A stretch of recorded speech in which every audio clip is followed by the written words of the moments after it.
तो फाइनली ढूंढ लिया आपने, हाँ मुझे उम्मीद थी ढूंढ लोगे। तो आज की वीडियो में डिस्कस करेंगे HBSC 2021 का last section which is section D of mathematics.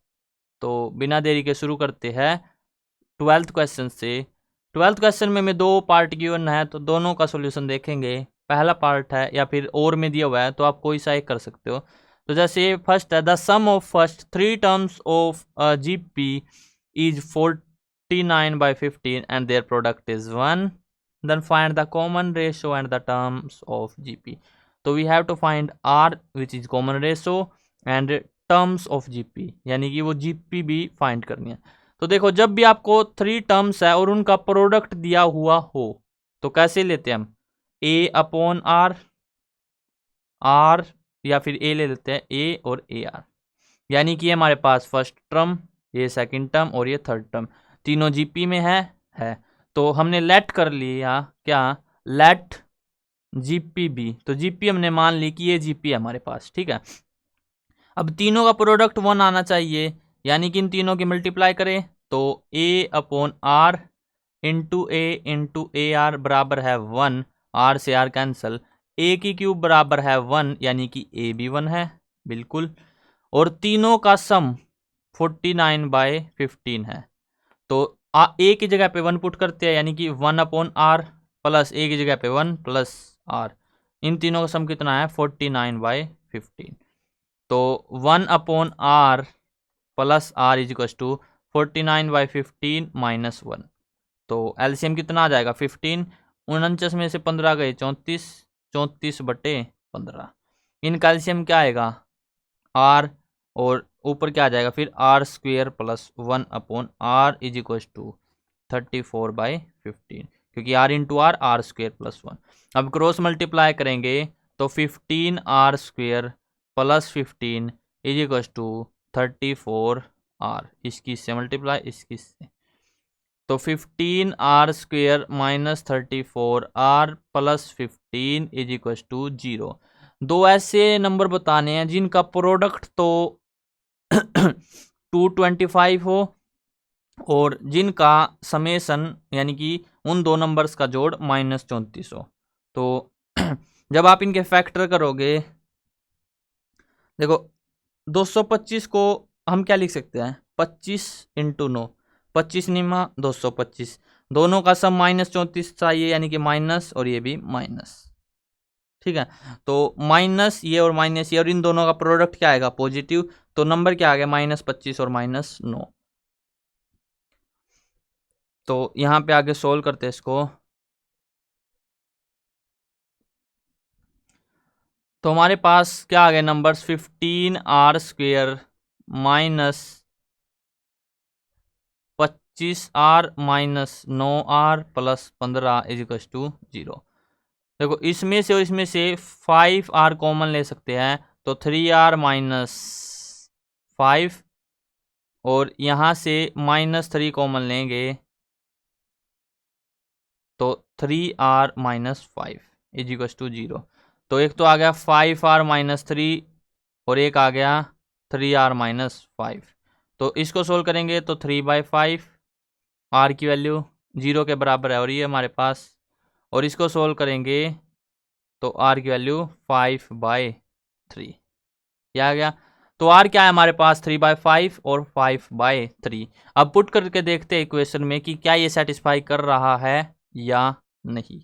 देखो, अगर 3/5 रखेंगे, A की वैल्यू तो 1 है, तो 1/3/5 यानी कि 5/3, 1 और 3/5।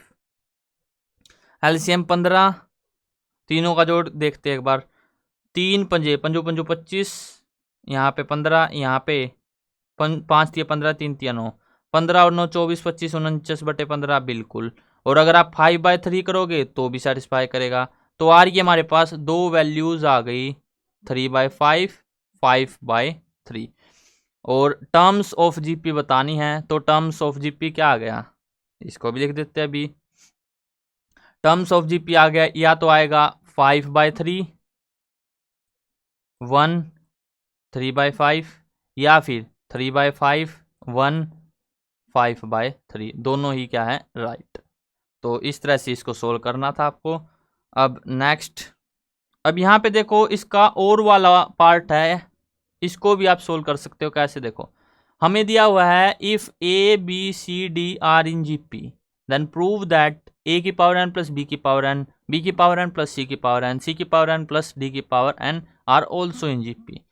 तो इन चार टर्म्स से क्या सेटिस्फाई हो रहा है या क्या पता चल रहा है आपको कि जो b बाय ए है वो बराबर है c बाय बी के, बराबर है d बाय सी के। अगर पहली दो को सोल्व करें तो बी स्क्वेयर किसके बराबर आएगा, ए सी के। दूसरी दो को सोल्व करें तो सी स्क्वेयर किसके बराबर आएगा, बी डी के। और पहली और चौथी को सोल्व करें तो ए डी बराबर आएगा बी सी के। ये हमने तीन इक्वेशन मान ली क्योंकि जीपी से ये बात क्लियर होती है, पहली, दूसरी और तीसरी। अब देखते हैं, इनको प्रूव करना है कि ए की पावर एन प्लस बी की पावर एन ये दिया हुआ हमें। तो यानी कि लेट कर लेते हैं कि ये जीपी में है। अगर जीपी में होंगे ये टर्म्स तो बी की पावर एन प्लस सी की power N divide by A की पावर एन प्लस बी की पावर एन बराबर होगा सी की पावर एन प्लस डी की power N divide by B की पावर एन प्लस सी की पावर एन। यानी कि क्रॉस मल्टीप्लाई करेंगे तो बी की पावर एन प्लस सी की पावर एन इसका स्क्वायर बराबर होना चाहिए ए की पावर एन बी की पावर एन इंटू सी की पावर एन डी की पावर एन।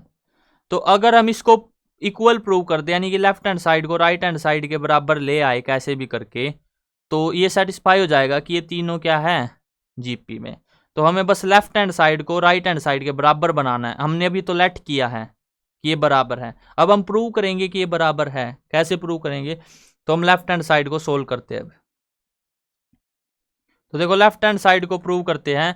बी की पावर एन प्लस सी की पावर एन का होल स्क्वायर यानी कि बी की पावर 2n प्लस सी की पावर 2n प्लस 2ab यानी कि बी की पावर n सी की पावर n। अब इसको मैं क्या लिख सकता हूँ, बी स्क्वेयर इसकी पावर n लिख सकता हूँ, बिल्कुल लिख सकते हैं। सी का स्क्वेयर इसकी power n plus twice of B की पावर n सी की पावर n। अब बी स्क्वेयर तो यहाँ पे इक्वेशन में क्या है, हमने स्टार्टिंग में प्रूव किया था कि बी स्क्वेयर तो ए सी के बराबर है क्योंकि ये ए बी सी डी ये क्या है जीपी में है, तो ये तो बराबर होंगे जो रिजल्ट्स आए हैं। तो यानी कि बी स्क्वायर की जगह पे क्या रखेंगे ए सी, तो ए सी की पावर एन यानी कि ए की पावर एन सी की power N plus C square की जगह पे बी डी यानी कि बी की पावर एन डी की power N plus twice of B C, B की पावर एन सी की पावर एन है सॉरी, तो बी सी इसकी जगह पे क्या रख सकते हैं ए डी, या फिर इसको पहले ऐसे ही रहने देते हैं बी की पावर एन सी की पावर एन। अब देखो यहाँ पे बी की पावर एन, यहाँ पे भी बी की पावर एन, तो ए की पावर एन सी की पावर एन प्लस बी की पावर एन कॉमन ले लेते हैं तो हमारे पास क्या बच गया, बी की डी की power N plus twice of C की पावर एन, ये बच गया हमारे पास। अब हम कैसे लेके आए इन टर्म्स को, तो देखो b की पावर n c की पावर n, इसको मैं क्या लिख सकता हूँ, इसको मैं स्प्लिट कर सकता हूँ b की पावर n c की पावर n प्लस b की पावर n c की पावर n में। अगर मैं इसको यहाँ पे स्प्लिट करूँ तो हमारे पास बेनिफिट क्या होगा, देखो इन दोनों में से c की पावर n कॉमन और यहाँ से अगर मैं b की पावर n c की पावर n की जगह पे a और d रख दूँ तो सोल्व हो जाएगा। देखते हैं कैसे हो जाएगा, देखो a की पावर n c की पावर n प्लस b की पावर n c की पावर n, मैंने इसको और इसको एक साथ रखा ठीक है, प्लस b की पावर n d की पावर n प्लस अब b और c को क्या लिख सकते हैं ए डी, तो यानी कि a की पावर n d की पावर n, यहाँ पे a यहाँ पे c b c, तो दोनों में से c कॉमन तो c की पावर n कॉमन a की पावर n प्लस b की पावर n, इन दोनों में से d कॉमन तो क्या बच गया, ए की पावर एन और बी की पावर एन, दोनों में ए की पावर एन बी की पावर एन कॉमन, और तो बच क्या गया, सी की पावर एन प्लस डी की पावर एन। तो ए की पावर एन प्लस बी की पावर एन, सी की पावर एन प्लस डी की पावर एन। और यही हमें क्या करना था, स्टार्टिंग में प्रूव करना था कि अगर बी की पावर एन प्लस सी की पावर एन का होल स्क्वायर ये आ गया, और यही तो आया। तो यानी कि जो हमने लेट किया था कि ए की पावर एन प्लस बी की पावर एन, वो जो पहले वाला है वो जीपी में है, वो सही लेट किया था हमने, तो इसीलिए इस तरह से हमने इसको प्रूव कर दिया। देखो यहाँ पे जो सेकंड वाला था और वाला, ये थोड़ा हाँ कंफ्यूजिंग है, तो मैं आपको सजेस्ट करूँगा कि आप पहले वाला ही ट्राई करना अगर कुछ इस तरह का पेपर में आए तो। बाकी एक बार दोबारा देख लेते हैं। देखो हमने सबसे पहले में दिया हुआ था A B C D GP में, तो जीपी में है तो हमने 3 इक्वेशन बना ली, क्योंकि जीपी में क्या होता है, कॉमन डिफरेंस सेम, तो इन दोनों का कॉमन डिफरेंस इनका और इनका सबका सेम, तो यहाँ से 3 इक्वेशन आई। उसके बाद जो हमने प्रूव किया था वो हमने लेट कर लिया कि हमें ये प्रूव करना है, उसके या बराबर है, उसके बाद में हमने उसको बराबर प्रूव कर दिया। नेक्स्ट हमारे पास question number 13। Find the foot of the perpendicular from 1 to the line x minus 3y plus 4। यानी कि हमारे पास ये लाइन है, लेट से x minus 3y plus 4 is equal to 0। यहाँ से 1,2 एक पॉइंट है, इससे अगर परपेंडिकुलर ड्रा करें तो हमें फुट ऑफ परपेंडिकुलर निकालने ये, तो हम इनको मान लेते हैं लेट से ए और बी। हमने लेट कर लिया कि ये ए और बी है।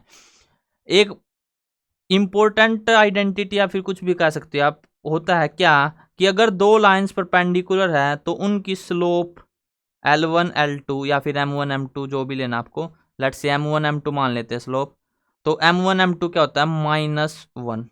When two lines are perpendicular, then their slopes का product is -1, and when these are parallel, अगर दो लाइन पैरेलल है तो उनका स्लोप क्या होता है, बराबर।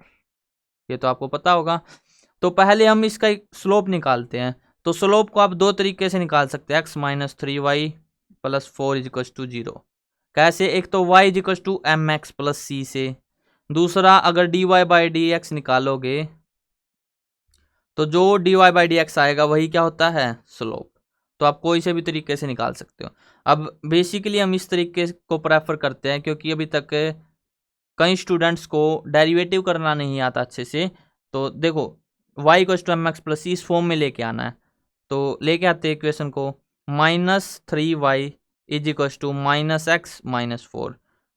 अब y इज इक्वल टू -3 से डिवाइड करेंगे, यानी कि -x अपॉन -3, -4 अपॉन -3, माइनस से माइनस कैंसिल, x का कोफिशिएंट क्या है, स्लोप।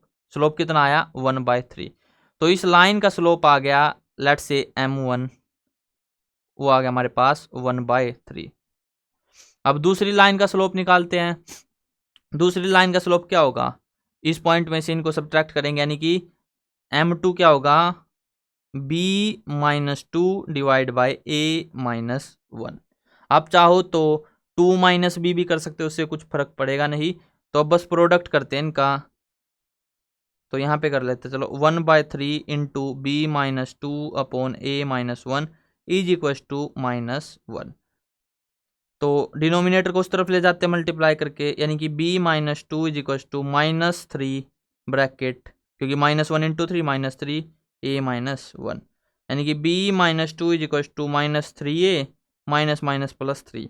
इसको इस तरफ लेके आएंगे तो ये हो जाएगा पॉजिटिव, यानी कि 3a plus b is equal to 3 -2 उस तरफ जाके पॉजिटिव, यानी कि 5। तो एक इक्वेशन आ गई हमारे पास 3a plus B is equal to 5। और जो ये पॉइंट्स है a कोमा b, ये इस इक्वेशन को भी सेटिस्फाई करेंगे x माइनस 3y प्लस 4 को। तो यहाँ पे x और y की जगह पे क्या रख दो, x की जगह पे a, y की जगह पे b, यानी कि a माइनस 3b बराबर है -4 के, क्योंकि 4 को उस तरफ ले गए। अब बस यहाँ से आपको सोल्व करके a और b की क्या निकालनी है, वैल्यूज निकालनी है। देखो यहाँ पे माइनस का 3b है, यहाँ पे प्लस का b, अगर मैं इसकी मल्टीप्लाई 3 से कर दूं तो क्या सोल्व हो जाएगा, बिल्कुल। तो अगर 3 से करेंगे तो क्या आएगा, 9a प्लस 3b बराबर है 5 दिए 15, इससे ये कैंसल, 9 और 1 10, 10 भी बराबर है 15 में से 4 गया 11, तो बी कितना, ए है सॉरी यहाँ पे, तो ए कितना आ गया 11/10। अगर ए 11/10 आ गया तो कहीं पे भी रख लो, आपको बी की वैल्यू मिल जाएगी। यहाँ पे रखते हैं चलो, तो बी कितना आ गया 5 माइनस 11 तिया 33/10, 10 पंजे 50, 50 में से 33 गया 17, तो बी आ गया 17/10। तो फुट ऑफ परपेंडिकुलर क्या आ गया 11/10 कोमा 17/10। देखो यहाँ पे बेसिक एक ओवरव्यू दोबारा से दे देता हूं मैं आपको इस क्वेश्चन का।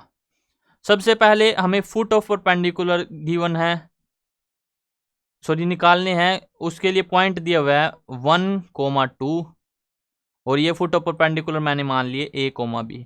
हमें लाइन दी हुई है x - 3y + 4 = 0। सबसे पहला स्टेप क्या होगा, आपको स्लोप निकालना है इस लाइन का, जो लाइन की इक्वेशन आपको गिवन है। दूसरा स्टेप, जो स्लोप होते हैं अगर लाइंस परपेंडिकुलर है तो उनका प्रोडक्ट -1 होता है, वहां से एक इक्वेशन आ जाएगी। तीसरा स्टेप, जो इक्वेशन है इसमें हम a और b वैल्यू रख सकते हैं, क्योंकि ये इस इक्वेशन को क्या करेंगे, सेटिस्फाई करेंगे। जैसे ही हम ये काम करेंगे उसके बाद हमारे पास दो इक्वेशन आ जाएगी जिनको हमने अभी सोल्व किया था। तो हमारे पास जो फुट ऑफ परपेंडिकुलर है वो कितने आए थे 11/10 और 17/10। तो बस ये 3-4 स्टेप है इस क्वेश्चन में। अब इसका और वाला पार्ट भी देख लेते हैं। Find the equation of ellipse whose vertices are given. तो इक्वेशन ऑफ एलिप्स क्या होती है, x² upon a² plus y² upon b² is equal to 1। ये होते हैं हमारे पास, यदि a ग्रेटर हो b से। a ग्रेटर b से कब होगा, जब फोकस किस पे होगा, a पे, यानी कि x एक्सिस पे अगर फोकस है तो इसके डिवाइड में a, अगर y एक्सिस पे फोकस है तो इसके डिवाइड में a। अब देखो फोकस कहाँ पे है, इसमें, यानी कि y एक्सिस पे फोकस है, तो यानी कि हमारे पास जर्नल इक्वेशन क्या आएगी इस क्वेश्चन के लिए, आ जाएगी x² upon b² plus y² upon a² is equal to 1। और a तो हमारे पास ऑलरेडी गिवन है, कैसे देखो, कुछ इस तरह का डायग्राम बनेगा। a क्या होता है, इसके वर्टिसेस 0, दी तो हुई है वर्टिसेस 0, -13, 0, 13, यानी कि 13 क्या है a, तो x² अपॉन, अब a तो हमारे पास आ गया कि ये है 13, ±13 है, वो तो कोई बात नहीं। अब हमें b निकालना है, तो b कैसे निकालते हैं एलिप्स में, यानी कि सेमी माइनर एक्सिस कैसे निकाली जाती है। तो ये निकालने का फॉर्मूला आपको पता होगा, c² बराबर होता है a² माइनस b² के, जहाँ पे c क्या है, c है हमारे पास फोकस या फिर फोकी, a क्या है मेजर एक्सिस, b क्या है सेमी मेजर है, सॉरी सेमी मेजर एक्सिस, और ये सेमी माइनर एक्सिस। बस पुट करते हैं, फोकी है 5, तो 5 का square 25 is equal to a कितना हमारे पास 13, 13 का स्क्वायर 169 माइनस b², तो 169 को इस तरफ लेके आएंगे, यानी कि -169 plus 25 is equal to -b², -b² कितना आ गया 169 में से 25 गया -144, माइनस से माइनस कैंसल, तो b² कितना आ गया 144। और इक्वेशन बतानी है एलिप्स की, तो क्या हो जाएगी x² अपॉन b का square 144 plus y² upon a² 169 is equal to 1। तो ये क्या आ गई, इक्वेशन आ गई एलिप्स की। ये और वाला इसमें आसान है, छोटा सा क्वेश्चन है ये, लेकिन अगर आप उसको निकालोगे जो हमने इससे पहले किया, उसमें आपको थोड़ा टाइम ज़्यादा लगेगा, तो मैं प्रेफर करूँगा कि आप इसको ही सोल्व करें। तो यहाँ पे वीडियो एंड करते हैं। आई होप आपको क्लियर हो गया होगा। अगर वीडियो पसंद आए तो वीडियो को लाइक करना, और अगर चैनल पे नए हो तो चैनल को सब्सक्राइब कर लेना।